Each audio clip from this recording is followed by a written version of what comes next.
तो शुरू करते हैं। हेलो एवरीवन, मैं हूँ पीजे और आप देख रहे हैं पीजे एक्सप्लेन्ड। तुम सब भी सोच रहे होगे कि किसका चेहरा देख लें। तो मेरे ख्याल से ये कोई फेस रिवील नहीं है, मैंने अपना कई बार पहले ही अपना चेहरा दिखा चुका है, तो मैं जस्ट ट्राई कर रहा हूँ। हाँ, तो कुछ नया करने के चक्कर में एक होता ना द कर्स ऑफ क्यूरियोसिटी वाला, तो मैंने सोचा कि मैं क्यों नहीं कर सकता फेस कैम। कर सकता हूँ, एक वीडियो बना ही सकता हूँ, तो मैं बनाऊँगा। तो शुरू करते हैं। आज हम टॉम एंड जेरी की बात करने वाले हैं और कसम से मैं भी पिक्चर देख के आ रहा हूँ, मुझे को बिल्कुल भी पसंद नहीं आई। मतलब कि ओवर एग्जैजरेटिंग तरीके से नहीं बोल रहा हूँ, लेकिन फिर भी मूवी बोरिंग थी और आज मैं उसी के बारे में आपको बताने जा रहा हूँ। तो बिना ज़्यादा कुछ घुमाए फिराए सीधे मुद्दे की बात करते हैं और अपना सबसे पहला पॉइंट आता है रेपिटेटिव जोक्स। क्योंकि सीधी सी बात है, टॉम एंड जेरी मूवी हम क्यों देखने जा रहे हैं? मज़े लेने के लिए। अब एक्चुअली में वो मूवी टॉम एंड जेरी के ऊपर है ही नहीं, लेकिन अभी रेपिटेशन ऑफ जोक्स की बात कर रहे हैं। टॉम एंड जेरी मूवी के जितने भी जोक्स हैं, जो विजुअल कॉमेडी ज़्यादा ये मूवी यूज़ करती है, और टॉम एंड जेरी की एक क्वालिटी भी यही है, विजुअल कॉमेडी को यूज़ करना, और यही चीज़ यहीं पे मूवी मात खा जाती है। उसने रेपिटेटिव जोक्स मुझे दिखाए हैं, जो उसका बहुत ही ओरिजिनल कल्ट क्लासिक वाला सीन था, उसके बाद जो उसका रीमेक बना अपनी मॉडर्न टेक्नोलॉजी एनिमेशन वाली यूज़ करके, उसके रेपिटेटिव जोक्स उसने दिखाए और कसम से बोल रहा हूँ मेरे को बिल्कुल भी नहीं पसंद आए। अब देखो, इतनी सारी मूवीज़ तो मैंने देख ही ली है, तो एक रूल तो मैं समझ गया हूँ कि एक जादूगर और एक कॉमेडियन कभी भी अपना सेम जोक बार बार नहीं सुनाता।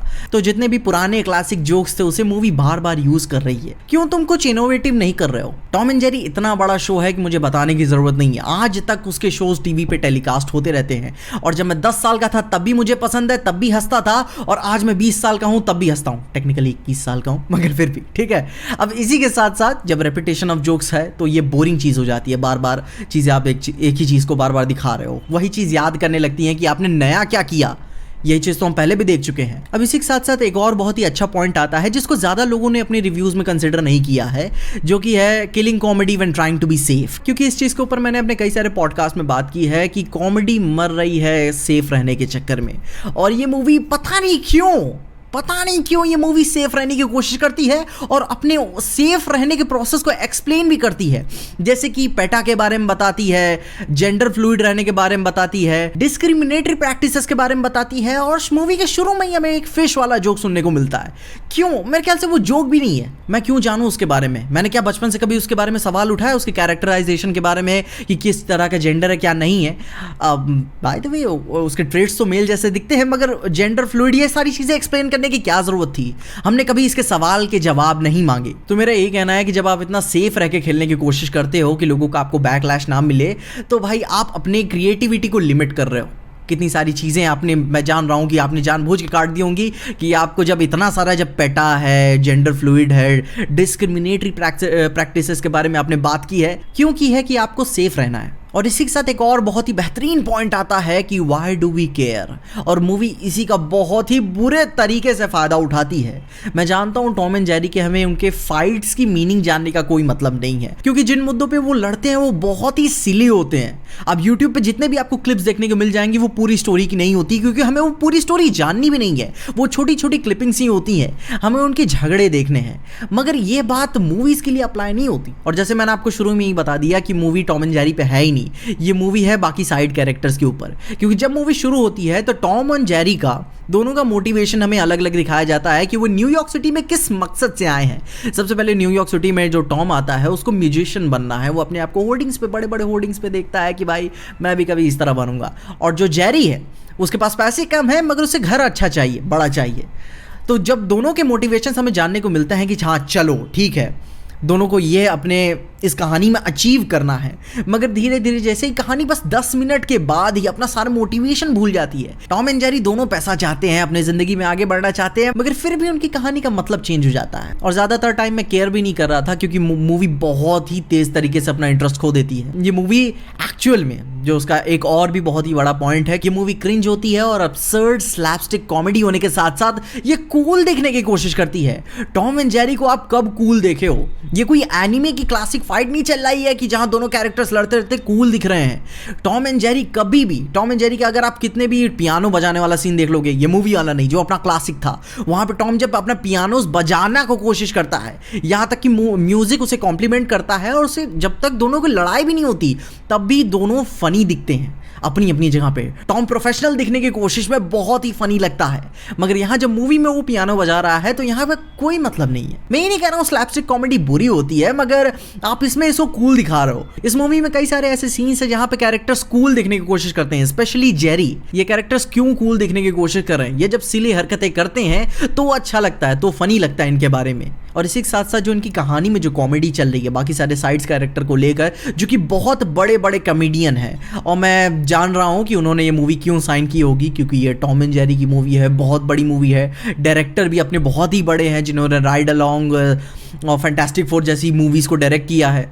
जो कि मेरी भी अच्छी है। राइड अलोंग का तो मैं आज भी फ़ैन हूँ और अगले पार्ट के लिए इंतज़ार भी कर रहा हूँ। मगर फिर भी जो बाकी सारे कैरेक्टर्स हैं, जो बाकी सारे ह्यूमन लाइव एक्शन वाले कैरेक्टर्स हैं, वो सारे कैरेक्टर्स क्रिंज कॉमेडी करते हैं। मगर मैं फिर भी मैं सेफ रहने के लिए बोल दे रहा हूँ कि क्रिंज कॉमेडी कोई बुरी कॉमेडी नहीं होती है।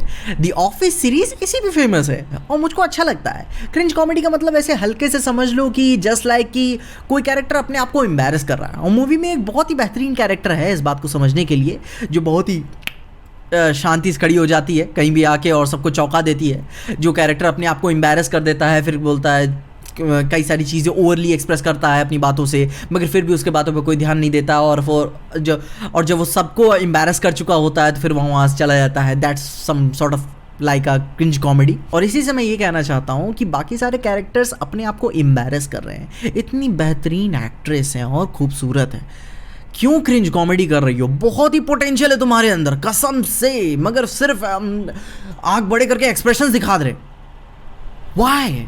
मैंने एक बात और छेड़ी थी कि ये मूवी इमोशनली हॉलो है, जो कि बहुत ही बुरी चीज़ होती है किसी पिक्चर में, specially Tom and Jerry movies में। Tom and Jerry animated movies बहुत ही ज़्यादा इमोशनली रिच हैं, और अगर आप इमोशनली रिच मूवीज़ का एग्जांपल जानना चाहते हैं तो पिक्सार की मूवीज़ सबसे बेस्ट एग्जांपल हैं। वो मूवीज़ बच्चों के होने के साथ साथ बड़ों के लिए भी हैं, ताकि सब उसका कलेक्टिवली मज़ा ले सकें, और more than majority of time मैं उन्हें देख के रोया हूँ। मगर टॉम एंड जेरी मूवीज़ की लाइव एक्शन 2.5D क्यों तुमने इसको किया कि है? मैं एक्साइटेड था, मैंने ट्वीट भी किया था कि यार मूवी का म्यूज़िक इसे और भी अच्छा कर सकता है, क्या क्या सारी चीज़ें हैं। इन्होंने हिप हॉप को चूज़ किया, मुझे कोई दिक्कत नहीं थी, मगर फिर भी हिप हॉप इनके कॉमेडीज़ को ओवरशैडो कर रहा था। अगर आपको ऐसे ही एनिमेशन स्टाइल में इससे अच्छी मूवी देखनी है तो मैं कहूँगा कि आप रॉजर रैबिट देखिए, जो कि बहुत ही बेहतरीन है। वो मूवी किसी किसी पॉइंट पे बहुत ही ज़्यादा डार्क हो जाती है, स्ट्रॉन्ग हो जाती है, और इमोशनली बहुत ही ज़्यादा हाई लेवल पे है। मुझे लगता है कि कहानी के राइटर्स ने टॉम एंड जेरी के कॉन्सेप्ट को थोड़े से गलत वे में ले लिया, कि लोग इनके कॉज को नहीं जानना चाहते, इसके पीछे क्यों लड़ रहे हैं। और सबसे पहली बड़ी बात कि हमें टॉम एंड जेरी को किसी बहुत बड़े बिग स्केल पे नहीं देखना है। न्यूयॉर्क सिटी में बहुत बड़े ग्रैंड ओपनिंग है, स्लो मोशंस हैं, फाइट सीक्वेंसेस हैं। वाई मुझे नहीं जानना है। टॉम एंड जेरी अगर क्लोज कॉम्पैक्ट तरीके से भी रखे होते तो बहुत ही बेहतरीन तरीके से अच्छा हो सकता था, लेकिन मूवी बहुत ही ज़्यादा अपने आप को ग्रैंड करती है, सेफ खेलने की कोशिश करती है, सेफ कॉमेडी करती है। I don't know what the fuck was that, मगर फिर भी बहुत ही बुरा था और काफ़ी जल्दी इंटरेस्ट लूज़ कर देती है। मूवी में प्लॉट होल्स की बात ही छोड़ दो, ये कोई बहुत ही ज़्यादा दिमाग लगाने की चीज़ें नहीं है। इतने में अगर कोई सीरियस मूवी होती तो सिविल वॉर चालू हो जाता, मगर फिर भी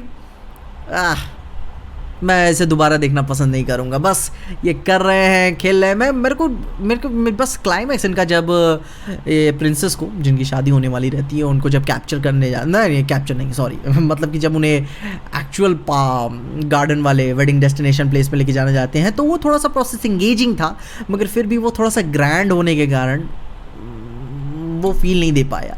क्योंकि भाई टॉम और जेरी भाग रहे हैं, चीज़ों को तोड़ फोड़ कर रहे हैं, इससे मेरे को हंसी नहीं आनी है। वो सब जब बकचोदी चलती रहती है, वो गाना गाते हैं, टॉम जब भी अपने मुंह से कुछ बोल देता है तो हंसी आनी चालू हो जाती है।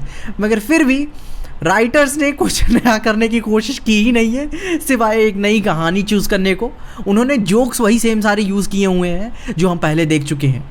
टॉम एंड जेरी में उनके लड़ने का तरीका ही उन्हें स्पेशल बनाता है, उनका तरीका ही। आप वहीं हमें सारी चीज़ें सेम दिखा दे रहे हो तो कहाँ से मज़ा आने वाली है। तो इसी के साथ साथ वीडियो को एंड करते करते मैं यही बोलना चाहूँगा कि ये मूवी बच्चों के लिए तो बिल्कुल भी नहीं है, क्योंकि मूवी इतनी सारी कॉम्प्लिकेटेड चीज़ों के बारे में बताती रहती है। उसी के साथ साथ ये मूवी ये भी कई सारी चीज़ें दिखाती है कि अगर आपको इस कट थ्रोट बिजनेस में ऊपर जाना है तो आपको लोगों पे से स्टेप करके ऊपर जाना पड़ेगा, आपको दूसरे की नौकरी छीननी पड़ेगी, क्या है फलाना ढिकाना। ये सब सारी चीज़ें बच्चों को नहीं सिखाई जाती हाँ, इतना टॉम एंड जेरी भी सीरियस नहीं होता अपने कंटेंट को लेकर।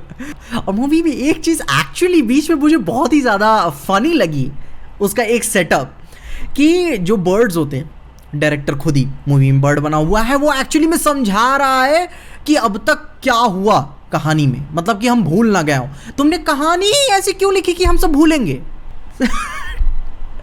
मगर फिर भी यार इनकी गलतियां निकालने पे हंसी आती है। मगर ज़्यादा कुछ सीरियस नहीं होने का, पिक्चर बहुत ज़्यादा कुछ सीरियस थी भी नहीं और मैं इसे दोबारा देखना पसंद भी नहीं करूँगा, सीधी सी बात है।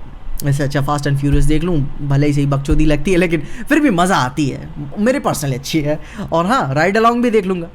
तो इसी के साथ साथ ये बहुत ही एक्सपेरिमेंटल था और काफ़ी सारी चीज़ें आपको इसमें जंप कट्स देखने को मिले होंगे, जिसमें कोई बात नहीं है। समय के साथ साथ चीज़ें और भी इस तरीके से अच्छी हो जाती हैं।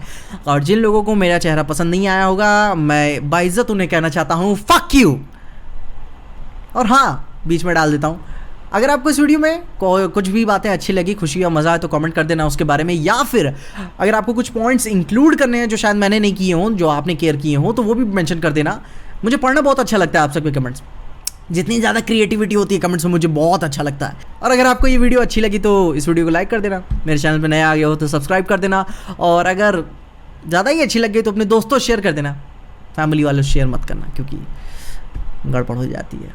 और देखते रहिए पीजे एक्सप्लेन। मैं पूरी वीडियो एडिटिंग ख़त्म कर चुका था, सब कुछ हो गया था, बस एंडिंग वो एडिट करनी थी कि सब्सक्राइब लाइक कर दीजिएगा। उतने में मारचोद लाइट कट गई और फाइल करप्ट हो गई।